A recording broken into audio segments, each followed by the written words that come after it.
Eh bien bonjour tout le monde, aujourd'hui on va vous proposer un petit Open the Boîte de Malkirs, les arènes de l'éternité. Alors Malkirs, les arènes de l'éternité, c'est un jeu de cartes à collectionner et qui a la particularité de se jouer en complément en fait avec un ordinateur qui va vous permettre en fait de lire les cartes puisque les cartes sont toutes avec une carte à puce. Alors qu'est-ce qu'on va trouver là? Je vous présente le pack de Kin Gelnat, donc il y en a 5 en tout, des packs de commencement pour ce jeu. Et qu'est-ce qu'on va trouver dedans? On va trouver déjà un mini rappel des symboles que vous aurez dans le jeu. Il n'y a pas vraiment de règle, la règle elle est en ligne. On va trouver donc ce fameux lecteur de carte à puce dont je vous parlais. Donc il est tout en bois, c'est plutôt joli comme objet avec la petite entrée là pour le câble USB. On va trouver forcément le câble USB qui va avec, mais ça on s'en fiche un petit peu. Et on va trouver aussi notre pack donc avec Kin Gelnat. Alors c'est tout joli, ils ont fait ça avec un joli petit seau. Donc, hop, on va retirer le petit seau. Donc ça va être mon héros que qui va être la première carte que je vais scanner quand je joue et qui va me donner en fait les caractéristiques propres à ce personnage et qui vont me permettre en fait de jouer après mon paquet de cartes. Donc le paquet de cartes, voilà, il est là. Donc il n'y a pas énormément de cartes, vous inquiétez pas, c'est pas forcément un problème puisque après il n'y aura pas de limite au nombre de cartes qui pourront composer votre deck, mais c'est vrai qu'au début vous n'avez pas énormément de cartes. Alors c'est des cartes qui sont un peu différentes des cartes classiques, on ne le verra pas forcément sur la vidéo, mais c'est des cartes en fait qui sont beaucoup plus rigides que des cartes classiques, ça ferait un peu penser en fait à une carte de crédit. Et il y a le lecteur de la petite puce qui est en fait à l'intérieur de la carte, et donc quand je vais jouer, je vais avoir mon petit lecteur de cartes et je poserai ma carte en fait directement dessus et elle sera lue. Alors vous allez me dire quel est l'intérêt de ce principe? L'intérêt de ce principe en fait c'est que dans ce jeu, vos cartes en plus d'être les cartes de base qu'elles sont, elles vont pouvoir évoluer au fur et à mesure de vos parties, tout comme votre héros va pouvoir évoluer avec une arborescence. On vous montrera ça après avec un petit... on va lancer le jeu pour vous montrer exactement un petit peu comment ça fonctionne. Mais la particularité du jeu, c'est vraiment ça, c'est que la construction de deck, en fait, elle se fait à travers l'évolution de vos cartes et l'arborescence que vous allez choisir pour votre héros de manière à optimiser les différentes cartes que vous allez pouvoir jouer avec votre héros. Voilà pour la petite présentation de ce que vous allez trouver dans les kits de démarrage de Malkirs. Et on va se retrouver tout de suite après pour lancer le jeu et que vous puissiez découvrir un petit peu cette interface.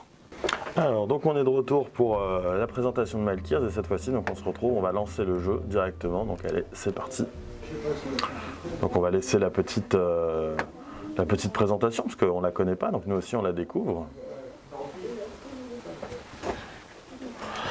Alors je crois que si j'appuie pas sur suivant, la présentation risque d'être très longue. Donc je vais faire un petit effort et appuyer sur suivant. Voilà, ça y est, j'ai déjà tout bougé, tout cassé. Ouais, on s'entraîne, on découvre un petit peu tout ça. Donc voilà, très très bien, on va avancer. Cette fois-ci, je vais appuyer sur suivant, je ne sais pas si ça vous intéresse. Et donc on va scanner un champion. Donc forcément, on n'en a qu'un seul. Nous, c'est notre ami Kin Gelnat. Et donc Kin Gelnat, c'est parti. Scannons un champion. Yes, donc voilà, Kin Gelnat, vous le découvrez. Niveau 0, forcément, on n'a pas encore joué. On découvre le jeu en même temps que vous. Et on va lancer le didacticiel.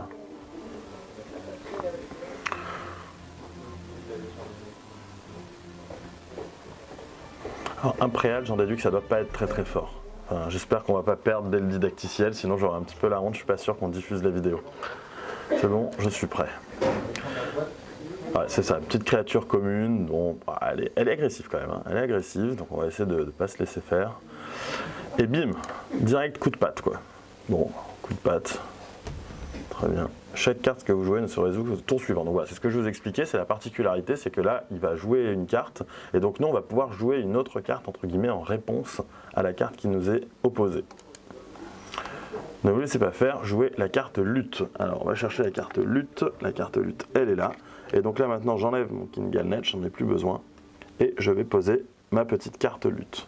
Donc voilà, vous découvrez, donc elle a un coût de 0, j'ai une utilisation infinie, donc je vais pouvoir l'utiliser autant de fois que je veux dans la partie, et à chaque utilisation, elle va infliger des dégâts qui représentent 75% de ma force. Donc vous comprendrez bien que si je veux utiliser cette carte au fur et à mesure de mes futures parties, je vais plutôt essayer de développer ma caractéristique de force que ma caractéristique de magie.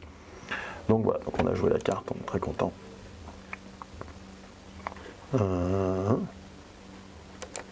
Voilà. Et donc voilà, on s'est fait taper par le préal, c'est ce que je vous avais dit, on a joué notre carte, donc notre carte n'était pas forcément une réponse à ce qu'il venait de jouer.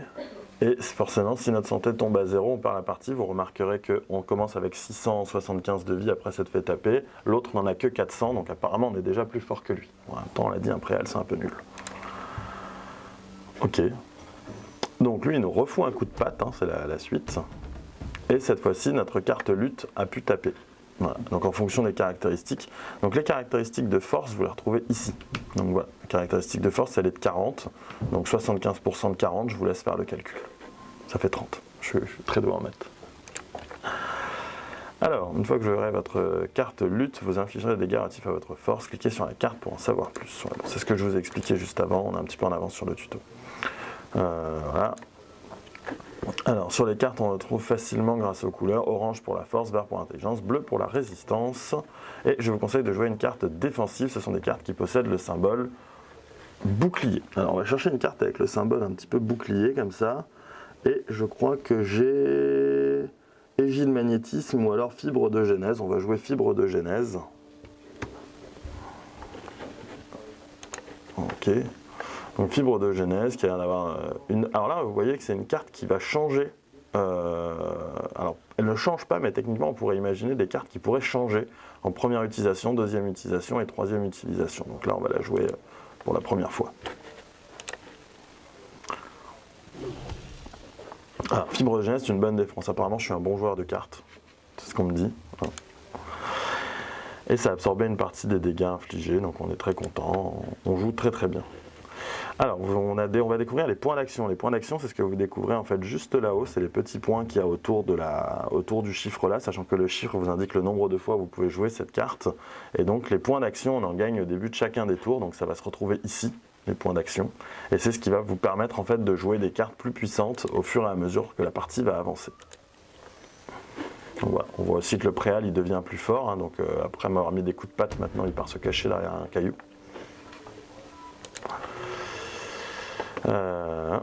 Donc là, on va m'expliquer la capacité spéciale de mon héros. Donc toutes les 5 cartes, j'entre dans un état qui me donnera un considérable bonus de dégâts en magie et en force. Vous pourrez surveiller votre capacité grâce à cette jauge. Alors la jauge, c'est celle qui se trouve ici. Voilà. Qui va donc monter. Donc là, j'ai joué 2 cartes, donc j'en suis pour l'instant là. Et la jauge va monter jusqu'à ce que je puisse déclencher. Et maintenant, surtout, parce qu'avant je prenais tout mon temps, dans le jeu, vous aurez un temps limité de 30 secondes pour jouer votre tour. Et d'ailleurs, certaines cartes pourront jouer sur ce temps de jeu, donc ça pourra perturber la réflexion de l'adversaire. Donc là, on va devoir un petit peu accélérer et je n'ai que 30 secondes pour trouver la prochaine carte que je vais jouer. Alors moi, j'ai envie de jouer une carte bien agressive. Je vais lui mettre un petit coup d'estoc, ça a l'air pas mal. Hop. 100% de ma force, hein. J'en ai donc 40, il va prendre 40. Ça a l'air pas mal. Allez, on est parti. Et donc là, c'est à l'autre de jouer. Donc là, toutes les cartes s'affichent hein, parce qu'on a laissé le mode prévisualisation en automatique. Mais ça, vous pouvez le couper si vous commencez à connaître vos cartes. Vous n'aurez plus besoin de vous embêter avec ce genre de choses. Donc là, on va jouer de nouveau une carte d'attaque. On va tenter l'effet abyssal parce que ça a l'air d'être pas mal. On a pile la mana. Je ne sais pas du tout ce que ça fait. Ça a l'air d'être il y a un enchaînement. Je ne sais pas du tout comment ça fonctionne, mais... Grosso modo, ça a l'air vachement bien. Confère un tour supplémentaire après avoir joué cette carte. Pas vachement bien. Elle n'a pas été jouée. Elle n'a pas été jouée, j'ai été trop long. Bon, on va la jouer au tour d'après, c'est pas très grave. C'est pas très... On va la jouer maintenant. Hop, elle s'affiche. Voilà, donc désolé pour avant, hein, c'est pas dramatique. Donc là, c'est de nouveau à nous. Et on va jouer une carte qu'on n'a pas encore jouée, on va tenter ça. Plus en intelligence et des dégâts en force, donc ça a l'air bien, ça met plein de dégâts. Hop. Donc voilà, donc là on a reflet abyssal et on a pu jouer tout de suite une deuxième carte derrière, donc on a plus d'effets qui s'installent sur le board. Allez, on va essayer le monolithe. Pas encore essayé le monolithe. Donc bon, c'est les cartes de base, hein, vous noterez que c'est quasiment tout le temps des dégâts, hein, c'est pas forcément... voilà. Donc ça faisait 80% de mes dégâts, c'est donc plus fort techniquement que ma petite carte lutte que j'avais au début. Qu'est-ce qu'on n'a pas encore essayé? On n'a pas encore essayé le dépassement d'essence. On va essayer le dépassement d'essence cette fois-ci. Alors, drain de vie, si votre champion a au moins 45 points de force et 45 points d'intelligence. Bon, par contre, je crois qu'on n'a pas tout ça, nous. Comme vous le voyez, on n'a que 42, donc on n'a pas pu profiter à fond de notre drain de vie. Tant pis, ce sera pour une prochaine fois. Hop. Alors, on a une carte qui s'appelle Potion de résistance. Apparemment, on peut utiliser qu'une seule fois, donc ça doit être une chouette carte. Donc, résistance plus 50%. Au bout de 5 tours, perdez 25% de votre résistance. Donc, ça nous a boosté pour les prochains tours à venir. Ça a l'air pas mal.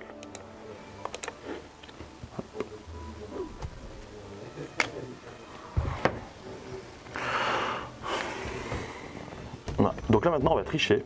On va tenter de rejouer Potion de résistance.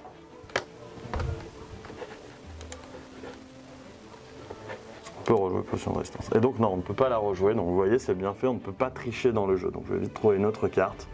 On va aller jouer l'égide magnétique. De magnétisme, pardon. Donc enchaînement, donc on va faire un tour supplémentaire et on va réduire les dégâts de la dernière attaque adverse. Donc c'est plutôt pas mal. Ah non, ça n'a pas marché. Je la laisse. Ah, nouveau FEU. Je passe trop de temps à vous expliquer les cartes. Ouais, la mécanique est au début un petit peu contre-intuitive, le fait qu'on vous laisse tout s'afficher. Mais ça, après, vous l'avez plus. Donc, hop. On peut jouer un tour supplémentaire et donc on va l'achever avec notre petite lutte. Hop. Ça va pas l'achever, ça va faire 30. Ça va pas l'achever, exactement. Déception. Ah si. Si. Ah. Parce qu'on a évolué. On a évolué. Donc voilà, on vient de combattre notre premier adversaire et là on a de l'expérience pour m'améliorer. J'en aurai besoin dans les combats qui m'attendent forcément. Alors, donc ici je vais pouvoir aller jouer contre d'autres joueurs. On va pas aller tout de suite là-dessus, on va aller d'abord ici pour vous montrer le profil. Et le reliquaire qui donne accès au stock. Hop, profil. Et donc là je vais pouvoir scanner une carte. Alors on va scanner notre héros. On va revenir à notre héros. Gingannat. Et donc voilà, donc là on voit qu'il a de l'XP, donc là à travers notre combat on a fait un seul combat, donc il a gagné 8 d'XP, il est en progression, voilà, c'est pas mal du tout. Et on voit aussi ses capacités actives. Ah bon. Ah, donc elle nous a tout expliqué. Donc on a notre héros qui évolue et notre héros a un arbre de compétences qu'on trouve ici. Et c'est justement là qu'on va pouvoir justement faire des choix. Donc vous voyez, il faut être en 1 hein. Pour l'instant, moi je suis niveau 0. Mais au fur et à mesure de mon évolution, je vais pouvoir justement choisir une manière de faire évoluer mon héros et de tendre vers différentes choses au niveau de l'arbre d'évolution. Donc c'est vraiment ça qui va faire le sel du jeu. Je vais vraiment essayer d'optimiser mon héros en fonction des cartes que je possède pour essayer d'avoir le deck le plus intéressant possible. Alors là je viens de le faire avec le héros, mais ce qui est intéressant dans le jeu, c'est qu'on va reprendre notre petite carte lutte, là la première carte qu'on a jouée, et on va la scanner. Et cette carte a aussi pris de l'XP dans le combat qu'on a fait, elle a pris 5 d'XP. Et de la même manière, cette carte possède aussi un arbre de compétences. Alors l'arbre de compétences est plus réduit pour le coup. Il y a l'air d'avoir un petit bug, mais je ne sais pas pourquoi. Mais en tout cas, voilà, il y a aussi un arbre de compétences pour les cartes, donc je vais aussi pouvoir essayer d'optimiser les cartes que je joue. Donc c'est vrai que je peux avoir un panel de plein de cartes, mais si à un moment donné je veux optimiser toutes mes cartes, il va falloir que je joue énormément. Donc je vais peut-être essayer de rejouer de manière plus régulière certaines cartes, de manière à optimiser un petit peu plus certaines cartes que j'ai envie de mettre en avant. Voilà. Voilà. Bon, il y a moyen de gérer des decks, etc. aussi, si vous voulez, un petit peu, pour retenir un petit peu ce que vous avez fait. On a un reliquaire. Alors, dans le reliquaire, en fait, ça c'est aussi ce qui va être intéressant dans ce jeu, c'est l'espace dans lequel on va pouvoir équiper notre champion. Parce qu'il y a un petit côté un petit peu jeu de rôle dans le jeu. Et donc là, je viens de scanner mon petit Gingannat là qui se trouve ici. Et en fait, je vais pouvoir l'équiper avec différents objets qui se trouvent dans mon reliquaire. Vous vous doutez bien que vu que je commence à jouer, j'ai pas grand chose pour l'instant de disponible, mais voilà, j'ai quand même j'ai un arc. On va essayer de cliquer dessus. Voilà, il coûte 500 faveurs, hein.